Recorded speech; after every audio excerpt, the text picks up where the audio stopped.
Good morning everyone.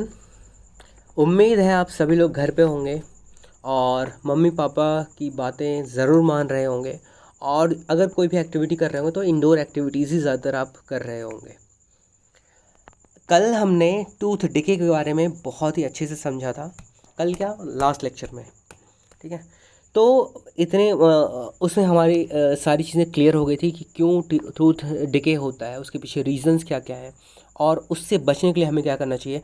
अगर tooth decay start हो गया है तो तुरंत के तुरंत हमें जो है डेंटिस्ट के पास जाना चाहिए, ताकि दांत की हालत फर्दर ख़राब ना हो। क्योंकि हमारे दांत परमानेंट टीथ होते हैं।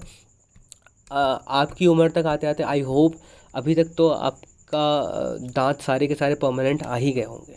ठीक है, तो अगर परमानेंट दांत आ गए हैं और ये दांत अगर आप चाहते हो कि ये ऐसे ही बने रहें, रिटेन रहें, तो उसके लिए आपको थोड़ा थोड़ा करके दांतों की हाइजीन पे ध्यान देना होता है, दांतों की हेल्थ पे ध्यान देना होता है। आज हम पढ़ेंगे why do we get hiccups. Hiccups मतलब हमें हिचकी क्यों आती है। हिकअप्स को क्या बोलते हैं? हिचकी। उसके बारे में कह रहा है, sometimes when you eat in a hurry, talk और laugh while eating, you may get hiccups और अ चोकिंग सेंसेशन। क्या कह रहा है कि जब भी आप खाना खा रहे हो, तो खाना खाते हो या तो आप जल्दी जल्दी खाना खा रहे हो, या फिर खाना खाते हुए बात कर रहे हो, या फिर आप हंस रहे हो। ठीक है, तो ऐसे सिचुएशन में क्या होता है, या तो आपको हिकअप्स आने आने लग सकते हैं, या फिर आपको ऐसा लग सकता है कि खाना बीच में अटक गया कुछ देर के लिए, बिल्कुल हल्का सा, एक आध सेकेंड्स के लिए ही सही, लेकिन कई बार ऐसा हो जाता है। ठीक है, this happens when food particles enter the wind pipe. ये बहुत ही इंपॉर्टेंट बात है। इंपॉर्टेंट बात क्या है कि जब भी हम माउथ के बारे में बात कर रहे थे, माउथ में बकल कैविटी थी। बकल कैविटी से निकला हुआ एक पाइप था, उस पाइप को बोला जा रहा था फूड पाइप। और उसी पाइप के बगल में एक और पाइप निकल रहा था, उस पाइप का नाम था विंड पाइप। विंड पाइप का क्या काम है कि जो भी हम सांस लेते हैं, चाहे वो मुंह के रास्ते से हम सांस लें, चाहे वो नाक के रास्ते से हो सांस लें, वो सारा का सारा एयर विंड पाइप के थ्रू ही हमारे लंग्स तक जाता है। इसका मतलब ये हुआ कि विंड पाइप और जो फूड पाइप है या ओसोफेगस है, दोनों पाइप्स की ओपनिंग हमारे बकल कैविटी में ही है। तो क्या होता है, फिर भी सोचो हमारा मुंह कितना स्मार्ट है कि हमारे मुंह के रास्ते से, जो विंड पाइप है उसके रास्ते से सिर्फ और सिर्फ हवा जाती है, और जो फूड पाइप है या फिर ओसोफेगस है उसके रास्ते से सिर्फ और सिर्फ फूड पार्टिकल्स ही जाते हैं। लेकिन इन केस आप जो जो इस तरह की एक्टिविटीज़ करते हो, या तो आप हंस रहे हो, या फिर बातें कर रहे हो, या फिर जल्दीबाजी में हो, तो उस सिचुएशन में क्या होता है, कई बार खाना जो है फूड पाइप के जगह पे विंड पाइप में खाने के पार्टिकल चले जाते हैं। ठीक है, the windpipe carries air from the nostrils to the lungs. Windpipe का क्या काम है, ये हमारे जो नाक के छेदे हैं, नाक के छेदों में से एयर को रिसीव करता है और कहाँ तक पहुँचाता है, लंग्स तक पहुँचाता है। It runs adjacent to the food pipe. Food pipe के बगल में से ही ये निकलता है। But inside the throat, air and food share a common passage. Throat क्या होता है, हमारा जो गर्दन होता है उसी को बोलते हैं थ्रोट। थ्रोट के नीचे फूड और एयर दोनों एक ही पाथ एक तरीके से फॉलो करते हैं। Then how is food prevented from entering the windpipe. फिर ऐसा क्या हो रहा है जिसकी वजह से फूड विंड पाइप में नहीं जाके सिर्फ और सिर्फ फूड पाइप में ही जाता है। During the act of swallowing, a flap like valve close the passage of the windpipe and guides the food into the food pipe। तो क्या होता है कि एक वॉल्व जैसा स्ट्रक्चर है। वॉल्व क्या काम कर रहा है कि जब हमारे मुंह के रास्ते से खाना जा रहा है, तो वो वॉल्व जो विंड पाइप है उसको बंद कर दे रहा है, और सिर्फ कौन सा रास्ता खुला हुआ है, फूड पाइप का रास्ता ही सिर्फ खुला हुआ है। तो जब भी हम खाना खा रहे हैं उस समय फूड सिर्फ और सिर्फ हमारे ओसोफेगस के थ्रू स्टमक में जा रहा है, और जब हम सांस ले रहे हैं तो वैसे ही जो वॉल्व होता है वो फूड वाला जो रास्ता है उसको बंद कर देता है, और सिर्फ एयर जो है वो डायरेक्टली लंग्स तक जाता है। यही पूरा सिस्टम होता है। If by chance food particles enter the windpipe, we feel choked और गेट हिकअप्स। तो इन केस कुछ गड़बड़ी हो जाती है कि वॉल्व ढंग से बंद नहीं हुआ है जब खाना खा रहे थे हम, तो उस केस में खाने का अगर एक भी दाना हमारे फूड पाइप की जगह पे विंड पाइप में चला गया तो उस केस में हमें या तो हिकअप्स आ जाते हैं या फिर ऐसा लगता है कि हमारा जो है गला कोई मतलब दबा रहा है या फिर हमें सांस लेने में दिक्कत हो रही है, सफोकेशन टाइप का हो रहा है। ठीक है, तो चोकिंग वाली फीलिंग आती है। क्यों आती है? क्योंकि हमें पता है कि हम लगातार सांस ले रहे होते हैं। अगर हमें 1 मिनट भी सांस रोकने के लिए बोला जाए तो सांस रोकने का हम ज़रूर रोक लेंगे, लेकिन हमें बड़ी दिक्कत होती है, बड़ा अनकंफर्टेबल हम फील करते हैं। तो सोचो अगर 1 मिनट के लिए भी अगर हम सांस ना लें लगातार तो कैसी हालत होती है। और वहाँ पे वो फूड पार्टिकल्स उस रास्ते को ही ब्लॉक करने की कोशिश कर रहा है। तो उस विंड पाइप को वापस से फ्री करने के लिए कि उसमें से जो ग्रेन पार्टिकल्स हैं वो बाहर निकल जाए, उसके लिए कुछ ऐसा हमारा बॉडी काम करता है जिसकी वजह से वो पार्टिकल्स बाहर निकल जाए। हो सकता है हमें कुछ वॉमिट टाइप का हो जाए, ताकि हमारे वो जो ग्रेन्स अंदर गए हुए थे फूड पाइप की जगह विंड पाइप में गए हुए थे वो बाहर निकल आए, ताकि हम सांस ले सकें आराम से वापस से। तो आई होप ये चीज़ें आपको समझ में आ गई होंगी कि हिकअप्स हमें क्यों आती हैं या फिर हमें चोक्ड वाली फीलिंग क्यों आती है। आगे बढ़ते हैं। आगे कह रहा है our mouth has the salivary glands which secrete saliva. हमने ये चीज़ पहले डिस्कस किया हुआ है कि हमारे मुंह में सेलिवरी ग्लैंड होता है।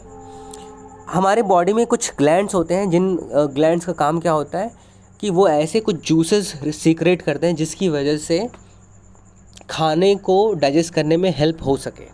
तो सबसे पहला जो ग्लैंड हमें मिलता है हमारे फूड पाइप के मतलब जो भी फूड जिस रास्ते को फॉलो कर रहा है उस रास्ते में सबसे पहला जो ग्लैंड मिलता है वो है सेलिवरी ग्लैंड। सेलिवरी ग्लैंड क्या करता है? सलाइवा रिलीज़ करता है। सलाइवा क्या होता है?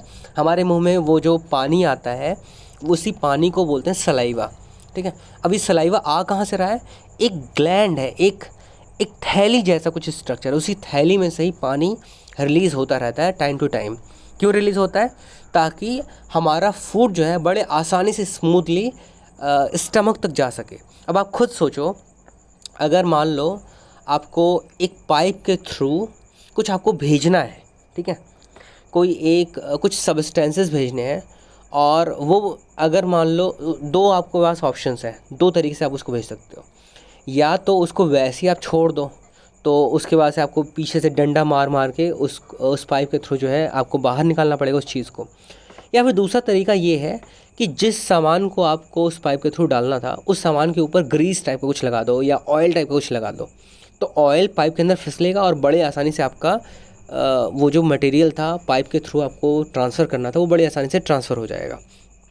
यही सेम काम सलाइवा का भी होता है। सलाइवा फूड पार्टिकल्स को बड़ी आसानी से फूड पार्टिकल्स आराम से फूड पाइप के थ्रू नीचे जा सके, उसके लिए एक अच्छा मीडियम तैयार कर देता है ये। ठीक है, कह रहा है saliva breaks down the starch into sugar. सबसे पहला काम क्या हो रहा है? सबसे पहले डाइजेशन का कौन सा प्रोसेस हो रहा है?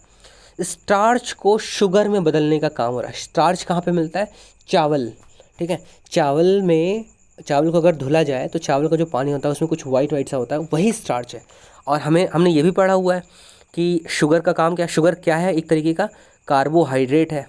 ठीक है, कार्बोहाइड्रेट है अगर एक तरीके का। और हमें ये भी पता है कि कार्बोहाइड्रेट का काम क्या है? कार्बोहाइड्रेट हमें एनर्जी देता है ताकि हम डेली एक्टिविटीज़ कर सकें। तो अगर हम डेली एक्टिविटीज़ करना चाहते हैं तो सबसे पहला काम यही होना चाहिए कि स्टार्च को जल्दी से हम शुगर के फॉर्म में कन्वर्ट कर दें, तोड़ दें। और जैसे ही तोड़ेंगे एनर्जी हमें तुरंत के तुरंत मिल जाती है। यही कारण है कि जो आप ग्लूकॉन डी वगैरह पीते हो, ग्लूकॉन डी पीते ही आपको एनर्जी का एहसास होता है। क्यों होता है? क्योंकि ये वाला जो एक तरीके से ये जो न्यूट्रिएंट है इसका ब्रेकडाउन सबसे पहले हो रहा है। कहाँ हो रहा है? हमारे माउथ में ही इसका ब्रेकडाउन हो जा रहा है। ठीक है, तो स्टार्च का शुगर में ब्रेकडाउन किसकी वजह से हो रहा है? सलाइवा की वजह से हो रहा है।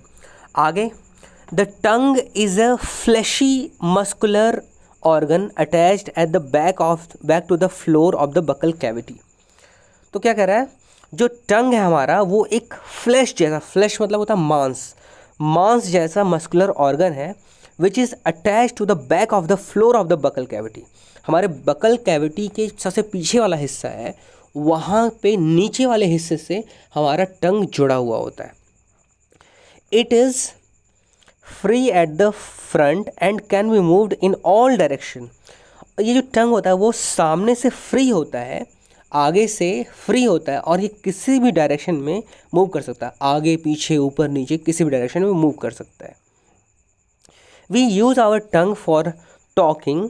हमारा मेन काम ये होता है, टंग का यूज़ क्यों करते हैं, ताकि हम आसानी से बात कर सकें, हम जो भी बोलना चाहें आराम से बोल सकते हैं। अगर किसी के पास टंग नहीं है तो वो नहीं बोल पाएगा, क्योंकि टंग जो है एयर प्रेशर क्रिएट करता है अलग अलग टाइप से, यही कारण है कि हम आसानी से बोल पाते हैं। ठीक है। Besides it mixes saliva with the food during chewing and helps in swallowing food. तो पहली बात तो ये टंग तो एक तो हमें बात करने में हेल्प करता है, दूसरा ये हमारा जो फूड है उस फूड को किसके साथ में मिक्स करने में मदद कर रहा है, सलाइवा के साथ में मिक्स करने में मदद करता है, ताकि मिक्स होने के बाद में वो बड़ी आसानी से फूड पाइप के थ्रू नीचे ट्रांसफ़र हो सके। ठीक है। जैसे हमने बताया कि हमने पहले डिस्कस किया होता है कि पाइप के थ्रू अगर कोई भी चीज़ भेजना है तो अगर उसके ऊपर तेल वगैरह लगा दो तो बड़े आसानी से वो चला जाता है। ठीक है। It has taste buds that detect different tests of food. तो हमने अभी तक क्या पढ़ा, टंग के बारे में 3 चीज़ें पढ़ ली। पहली बात तो ये हमें बात करने में मदद करता है, दूसरा ये फूड को सलाइवा के साथ में मिक्स करने में मदद करता है ताकि फूड आराम से स्टमक तक जा सके ओसोफेगस के थ्रू, और तीसरा ये जो फूड्स हम खाते हैं, फूड आइटम्स, उनका जो टेस्ट होता है वो टेस्ट भी हमारा टंग ही डिटेक्ट करता है। तो टंग का कौन सा पार्ट किस तरह का टेस्ट डिटेक्ट करता है, तो जो टंग का सबसे आगे वाला हिस्सा है, सबसे आगे वाला इतना हिस्सा स्वीटनेस को डिटेक्ट करता है। इसका मतलब ये हुआ, अगर मैंने कोई भी मीठी चीज़ खाई और मैं सामने का जो टंग है ये अगर उस मीठी चीज़ को नहीं टच किया तो हमें मीठापन का एहसास नहीं होगा। In the same manner sweet के बगल वाला जो पार्ट होता है, इधर भी और इधर भी, ये दोनों ही साइड के पार्ट्स सॉल्ट को या सॉल्टी मटेरियल्स को, सॉल्टी फूड आइटम्स को डिटेक्ट करता है। ये बताता है कि ये सॉल्टी है या नहीं है। उसके पीछे वाला हिस्सा ये बताता है कि कोई भी फूड आइटम सार है या नहीं। सार मतलब कड़वा, और सबसे पीछे सार मतलब होता है खट्टा, और बिटर मतलब होता है कड़वा। ठीक है। बिटर अगर कोई भी चीज़ है, बहुत ज़्यादा कड़वाहट है, तो पीछे का जो टंग का पार्ट होता है वो उसको डिटेक्ट करता है। यही कारण है कि जब भी हम दवाई खाते हैं तो हमें कड़वाहट ज़रूर महसूस होती है। क्यों? क्योंकि दवाइयाँ जनरली कड़वा होती ही हैं और हम जीभ के पिछले हिस्से में रखते हैं अपनी दवाइयों को। यही कारण है कि हमें कड़वाहट जो है महसूस होती है। ठीक है। तो आई होप ये सारे के सारी चीज़ें आपको समझ में आई होंगी। अगर किसी ने आपसे बोल दिया कि टंग के काम बताओ तो 3 पॉइंट्स आपको पता होने चाहिए कि टंग के 3 काम हैं। ठीक है। एटलीस्ट हम 3 काम के बारे में पढ़ते हैं। बाकी आई होप ये सारी चीज़ें आप ढंग से याद कर रहे होंगे, नोट्स प्रॉपरली तैयार कर रहे होंगे। बाकी हम नेक्स्ट लेक्चर में आगे कंटिन्यू करेंगे। तब तक के लिए stay home and stay safe. Thank you.